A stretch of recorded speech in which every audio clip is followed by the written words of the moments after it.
So today is a really fun day in my life because I get to interview my friend Christine Cox of BalletX. Welcome, Christine. We are so glad that you have joined us for round 2 of Global Conversations. Thank you, Liza. It's incredible to be here. So thrilled to be a part of your conversations. So you're in Philadelphia, you're a mom, you've got kids to take care of, you've got a company to run. Give us a sense of what the last few months have been like before we could go back in time and talk about the founding of the company. Yeah, it's been a time of 180 shift, or not even, you can't even shift. You can't even prepare for something like this. When it first all came upon us, I had to cancel 3 world premieres that were happening in a week's time. We shut down the company. I, got my soup and toilet paper and we hunkered down, and we have been working nonstop ever since. And just really trying to give all of ourselves, my family, myself included, a break, in the sense, not a break to take time off, but just let ourselves find our way, but keep making art, keep innovating, and keep trying to parent and inspire our kids while we're running companies. So it's been a wild ride. And I don't take a lot of time to reflect, because once I understood what our future would look like, I've taken my entire team and we've been driving forward, readjusting our future. So tell us about BalletX for those of our followers that are watching in New Zealand, etc. I wrote down 84 world premieres since the company started. So take us from the beginning. And for a while you were choreographing and you decided to stop to really run the company full time. So talk a little bit about that. I was an adventurous dancer, and some of my most fond memories were when we were creating world premiere ballets. And I started choreographing for a benefit that some of the dancers put together when I was in the Pennsylvania Ballet. And taking that leap and trying to create something from nothing was a big stretch for me. And I was in my 30s at that time, and decided with a colleague of mine to put a show together. And when you start to lay it out on paper, you have to start to really see and call it something and build this dream just for one event. And so it felt as if we pushed a ball and then the ball was going and we were chasing it, It was like, ah! So I co-founded BalletX with Matthew Neenan. He was a young rising choreographer, rising star. He's choreographed all over the country.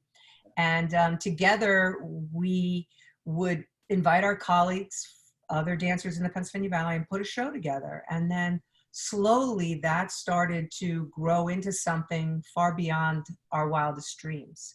And we were able to find a home theater and really bring audiences continuously to a place that soon became home for them. And I had my son in 2008. So about 3 years later, and I fell so madly in love. There was no way I could consider how I would build a dance company, continue dancing, and also choreographing. So I really stopped the dancing, and I then stopped choreographing and thought, I think my energy would be best served raising my son, building my family, and focusing on the growth of the company. Explain a little bit how things have changed from when I saw the company and you had just launched this beautiful new space and you were looking at sort of building an infrastructure of classes, etc. Yeah. Thankfully, when you know how to build a dance company, you can keep your expectations low when you're trying to build a new program like a dance center hosting classes. So giving ourselves the space to make mistakes, giving ourselves the space to learn. And right before these challenging times in COVID, we were at our highest numbers. We had about 190 students taking, and we were starting to, get some wonderful earned revenue from the space. And building a culture of excitement in our community for classes. It's not a dance center where you're going to learn to be a professional ballet or jazz or modern dancer. It's a dance center for the community, to have real professionals teaching them and inspiring them.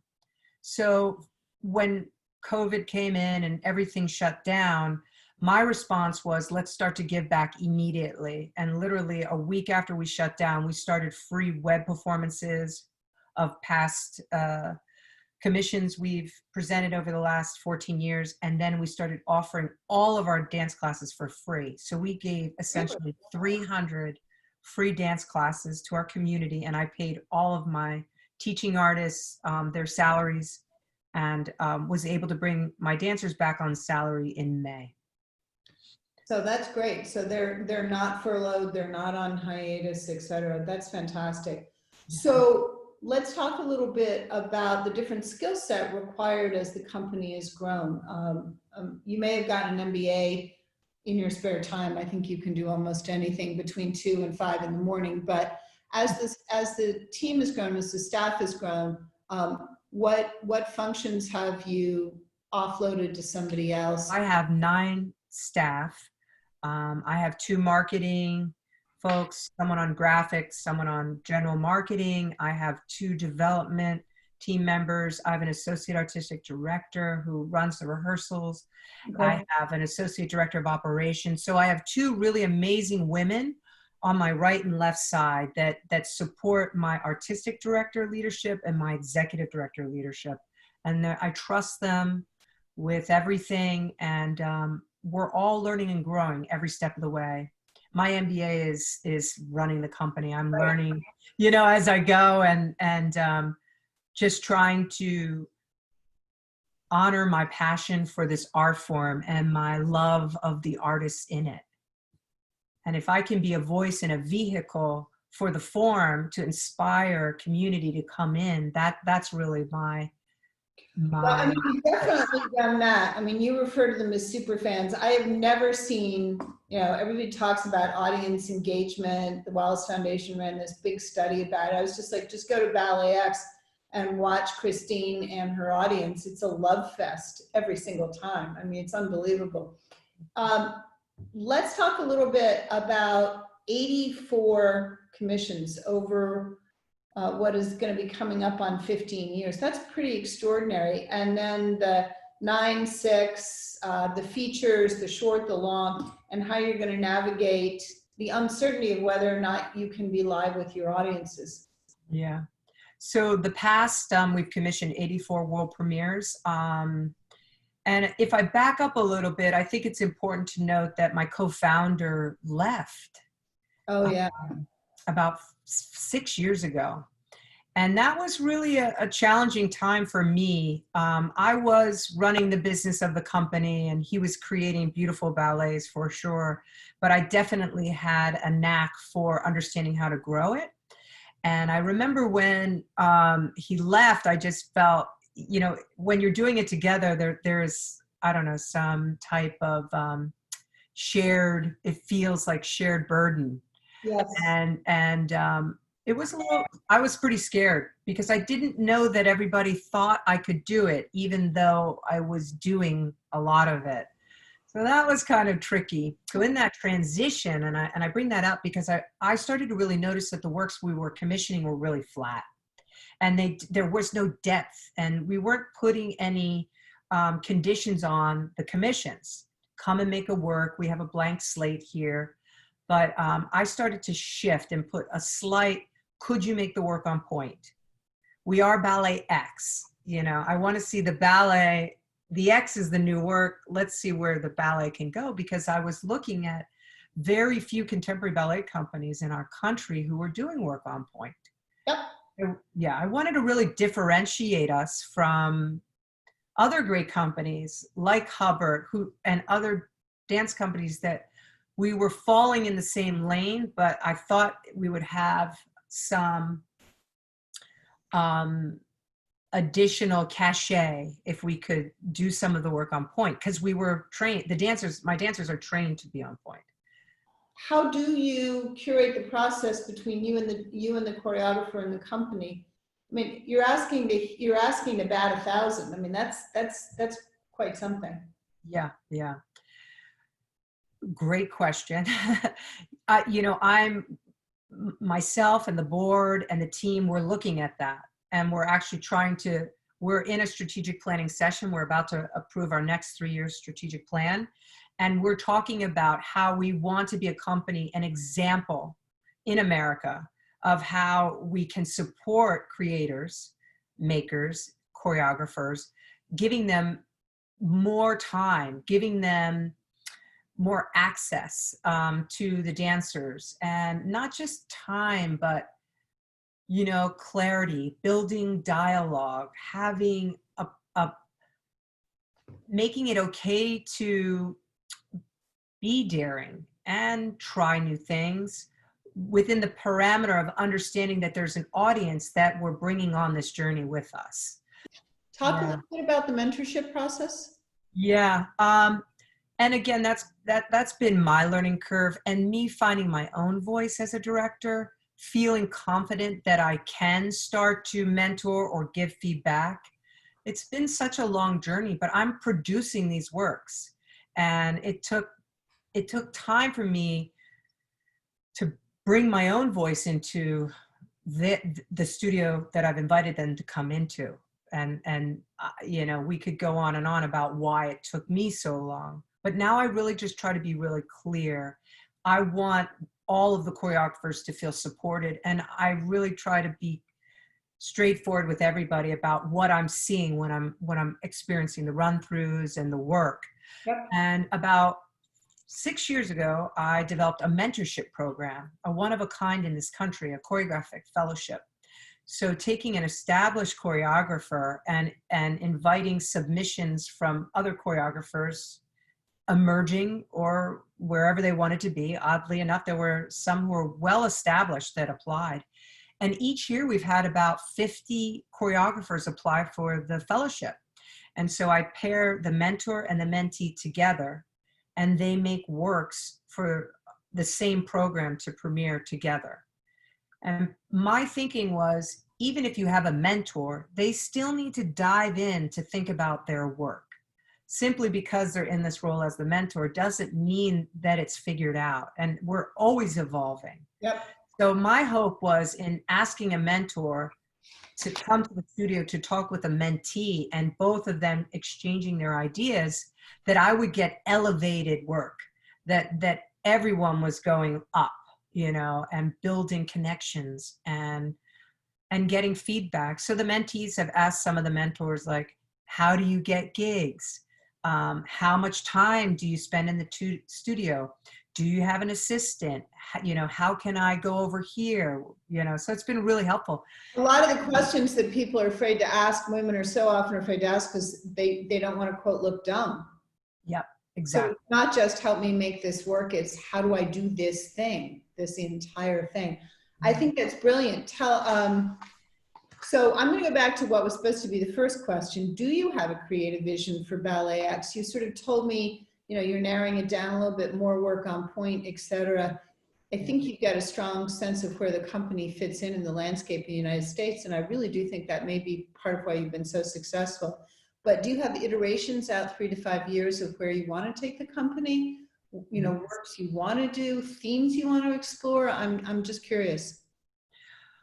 I think my first bold statement would be for BalletX to become America's premier contemporary ballet company. Right now we sort of we identify ourselves as Philadelphia's premier contemporary dance, but I want to be a hub, a place where choreographers, where dancers, where artists, lighting designers, costume designers, think, wow, when we go there, we're going to come together and we're going to make something that we never thought possible in the most creative way. And not that it's about spending huge amounts of money, but it's about how can we be creative in working together and changing all of our experiences when we come into the theater. So my vision's evolving, but right now I want to dive deeper into the investment of the art, giving the choreographers the time they need to get to know the company, get to see and work with the company, go away, come back, build on that idea. And that'll take a big investment from our community to help me support that.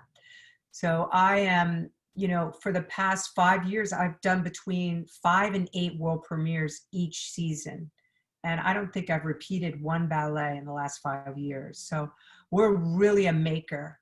And establishing BalletX as a company that makes all world premiere ballets. That's really which is why your roster of women choreographers is just so big. I tell people, if you want a shortcut, if you don't want to go to DDP's website and you're looking for cool women choreographers, go look at BalletX because the roster is extraordinary.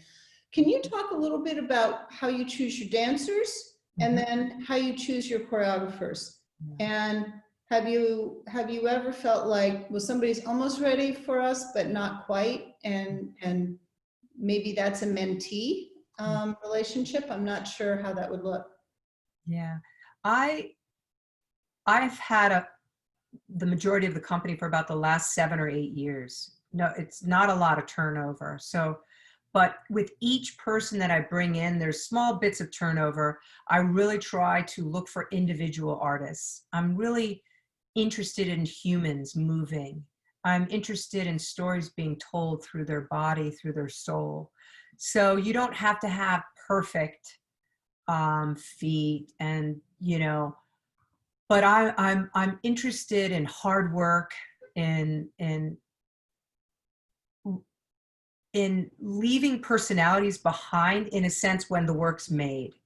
So because we do all new work, having judgment be a part of sort of their soul and their, you know, how do I say this? You know, dancers sometimes feel like they don't have a big voice. So the voice can come through in their body language. So I'm really interested in being a place where we work hard. The dancers are so invested in being better each and every day. And when we come to the place, which is right after class, to make the art, they are the blank slate. So they have the vehicle, the body is ready to be sculpted, to be, you know, form the picture that the creator's making. So I'm really interested in different people.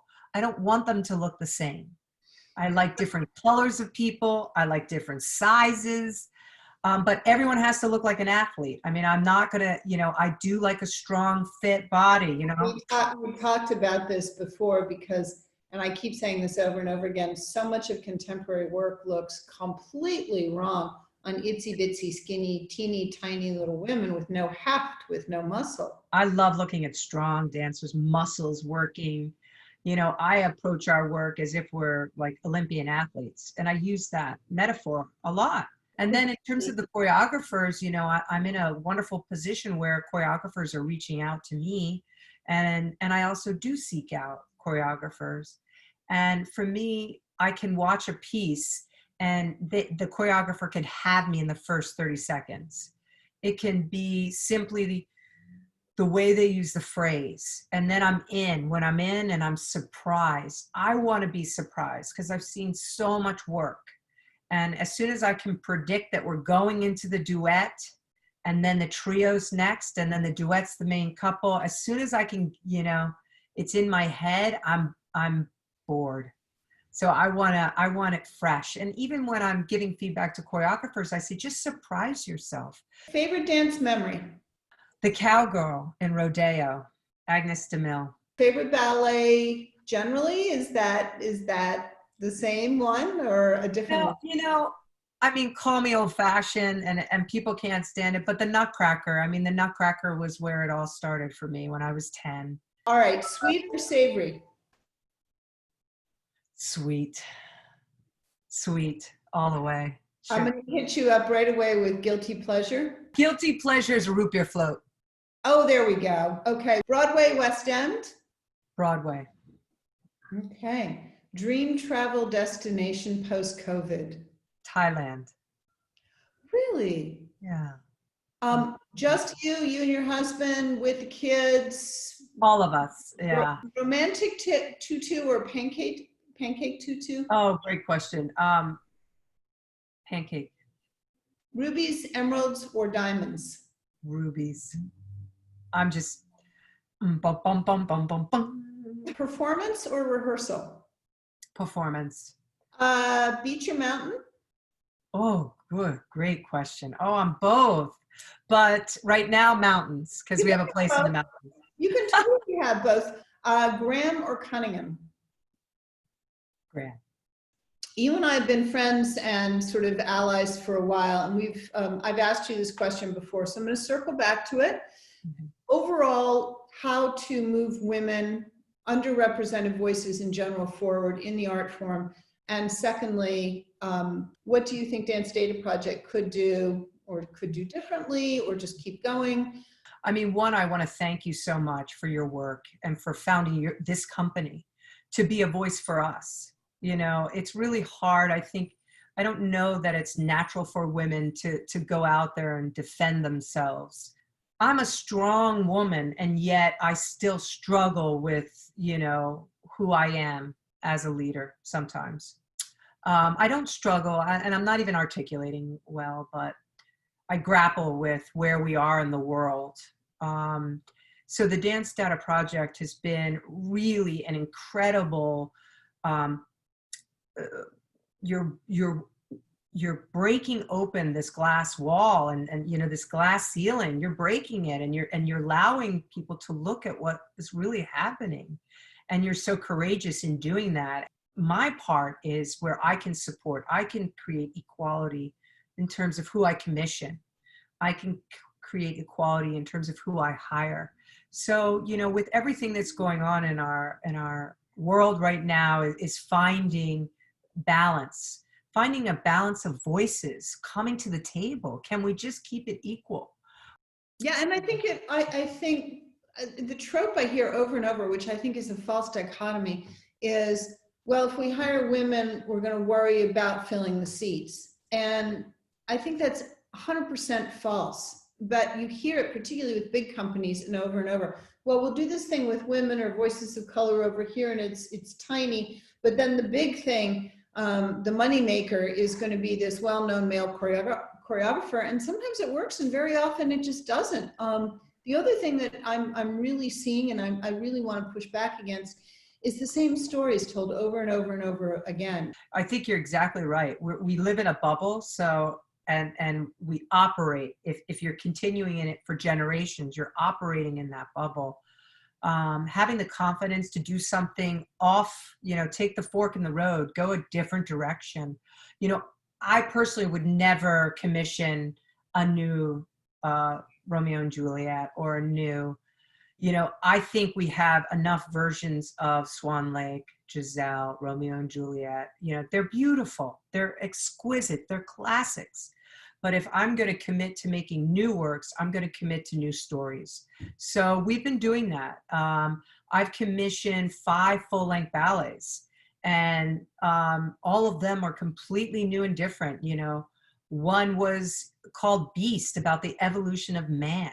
One was called Sunset 0639 Hours, which was about a pilot from 1936 who was on the cover of Time magazine. We had invented instruments and original music composition, and audiences just bawling like they had never seen anything like this. You know, I've commissioned a piece called Beautiful Decay that had 2 dancers in it that were 76 and, you know, 75 years old. And I was like, I really try to go back to that initial idea of the company. Take risks, calculated risks, not risks for the sake of we're taking risks, but really like calculated and thoughtful. You know, in saying yes to having a multi-generational cast, I thought right away, wow, we'll meet all these other patrons who will come in just to see these extraordinary legends dancing. You know, so my business and my art are working together to move the company forward. It sounds like you're doing some very interesting things with your model, which are very smart. Can you talk about the subscription concept and how your patrons would interact, and then how, if we get a vaccine, if you can perform, you can flip it back to to live performances and how those two will work together. Yeah, I would love to. So in this time of change and transition and a lot of us just retracting, I really took a breath and I sat with my team and I said, well, it's our 15th year anniversary next season. I'm not one to just roll over and let something steamroll me. I thought, let's just go big or go home. And so we're commissioning 15 different choreographers, and we're launching our first ever virtual season so that our audience can feel safe as we navigate the virus and wait to get a vaccine and continue to employ everybody and yet reach a global audience potentially if we do this right. So I'm inviting choreographer from New Zealand, from Spain, from France, many Americans. I've got 8 women, 7 men, all different colors, beautiful, different people to come and share their small films that are going to be like between 3 and 6 minutes, and then 6 features, which if we are able to, they'll go to stage, and if not, I'll make them longer films. And in the end, who knows, I might have a film festival, that shows and features all this work that we've done. And so we're going to have a landing place for our subscribers so that they can subscribe and stay with us so we can have earned revenue and keep this company going. And I'm looking at it like I'm building a bridge, to the next chapter. But that bridge has to go over, and all of the organizations we're all navigating. So I want to make sure that I'm navigating to work, not to then readjust my plans come, October. So instead of saying I'm going to have a show in October and then come September, I've got to readjust again. I know that we're nowhere close to getting into a theater and performing right now. Thank you, Christine Cox, BalletX. Cannot wait for an amazing next season. 15 world premieres, 18 maybe, Yeah. depending on how you look at it. In some ways, I'm not surprised, but it's also pretty incredible. So thank you so much. Thank you. Thank you so much, Liza. I'm really so grateful. And thanks for letting me be a part of your wonderful, wonderful discussion.